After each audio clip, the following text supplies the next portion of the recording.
The Northern Territory government is set to become the last state or territory in the country to move to allow same-sex couples to legally adopt children. Joining me now to discuss this is Renae Carter, the CEO of Adopt Change. Renae, thanks so much for your time. Why has it taken so long for the Northern Territory to get up to speed? Look, it's not that far behind a couple of the other states as well. So, unfortunately, because each state or jurisdiction has its own adoption legislation, it has to be updated in each of those. So this is the last state across the country to see this reform. What kind of impact do you think this will have in terms of getting children that need to be adopted into some loving families? Look, there's over 1,000 children that are in out-of-home care, which is in effect foster care or residential care in Northern Territory, and we only saw 2 children be adopted from that situation. So in terms of children needing permanency, adoption is really a legal protection for children and provides them with belonging and security and the rights that come along with adoption. So there's 1,000 children in the Northern Territory that we're looking for loving families to be adopted into, and only 2 in the last year have found that family. Is that right? In terms of permanency, yes. Yeah. So we know of situations where children are with long-term foster carers, they may be with them for 7 years, but aren't able to have that permanency. So instead they have, I guess, the niggling insecurity that they could be moved at any point. They need somebody else to sign their notes for school, and they can't go interstate without permission. So really it's just providing some of those families with that extra sense of belonging.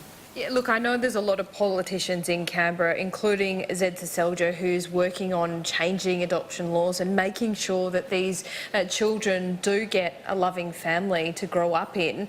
If there's 1,000 children in the Northern Territory looking for that permanency, I'm almost afraid to ask what that figure is across the country. Look, nationally, there's almost 40,000 children who have been in out-of-home care for over 2 years. So they're the children that are really unlikely to return home to their birth family. They're more likely to spend 12.5 years in the system. And we've seen that the outcomes for those children are negative in terms of, not for all children, but a lot of children, that impermanency provides them with other health issues, interactions with the justice system, lower education, higher early pregnancy, and a number of other issues. I mean, homelessness, for example. What can we do? What can the ordinary person in the community do that might be watching this today? It is a big thing to take on. It is a big responsibility. Is it for everyone? I mean, what are the credentials do you think people need?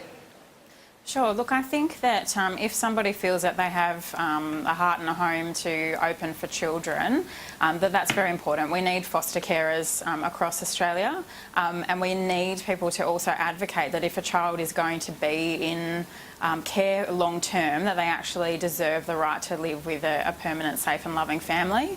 And so keeping this issue on the agenda actually requires the community to get alongside organisations that advocate, such as Adopt Change, and help us to keep this issue on the agenda. Well, Tony Abbott, as Prime Minister, did help to put this issue on the agenda, and it has been carried through to this government. Is the legislative change required happening at the moment, or is it slowing down?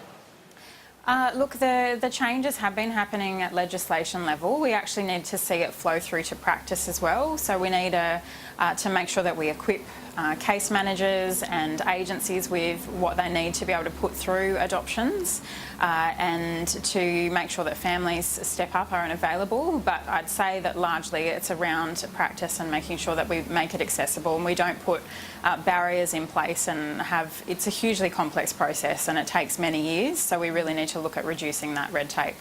Renae Carter, thanks so much. Appreciate your time.